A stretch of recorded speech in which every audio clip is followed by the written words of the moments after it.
வீட்டுக்கோடு போரரசு கூடுமானால் உங்களால் மற்றும் எல்லா மனிதனோடும் சமாதானமாய் இருங்கள்.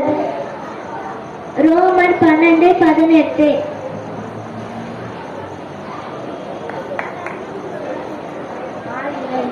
என்ஜிஓ அரசு இந்தியா நோக்கி கொண்டு ஆகும் கத்த சமயமா இருக்கிறார். சங்கீதம் 135:27. நான்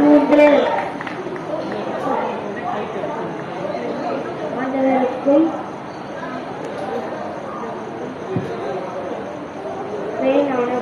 ஆண்டவருக்கு பைபிளே நானும். யோபு 28:28.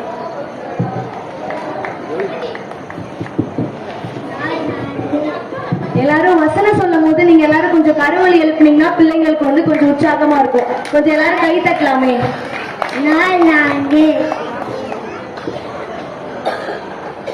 தேவன் தம்முடைய சாயலாகவே மனுஷனை சிருஷ்டித்தார். அவனை தேவ சாயலாகவே சிருஷ்டித்தார்.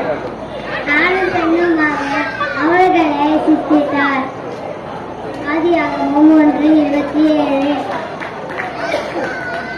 4:5.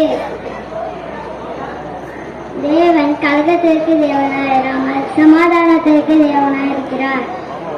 பரிசுத்தவான்களுடைய சபைகள் எல்லாவற்றையும் அப்படியே இருக்கிறது. 1 கொரிந்தியர் 14:33. 4 மணிக்கும் அரசு ஒருவர் தாண்டி ஒருவருக்கு குறைபாடு உண்டானா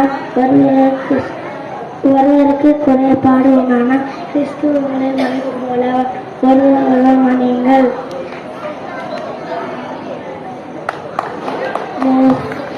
கொலோசியர் 3:13. 4 ஏழைகளின் அரசு நன்மை செய்யும்படி உனக்கு திராணி இருக்கும்போது அதை செய்ய தக்கவர்களுக்கு செய்யாமல் இராது. நீதிமொழிகள் 3:27. ஆமென். 4:8. கைவிடப்பட்டோர் அரசின் பிள்ளைகளை வசனத்தினாலும் நாவினாலும் அல்ல கிருபையினாலும் உண்மையினாலும் அன்பு கூற கடவும். 1 யோவான் 3:18. ஆமென். மாம்ச தேகமுள்ள யாவருக்கும் ஆகாரம் கொடுக்கிறவரை துதியுங்கள். அவர் கிருபை என்றும் உள்ளது. சங்கீதம் 133:25. ஆமென். 4:10. அனைவருக்கும் காண அரசு. அந்தபடி அழைக்கப்பட்டவர்கள் அநேகர், தெரிந்து கொள்ளப்பட்டவர்களோ சிலர் என்ற மத்தேயு 22:18.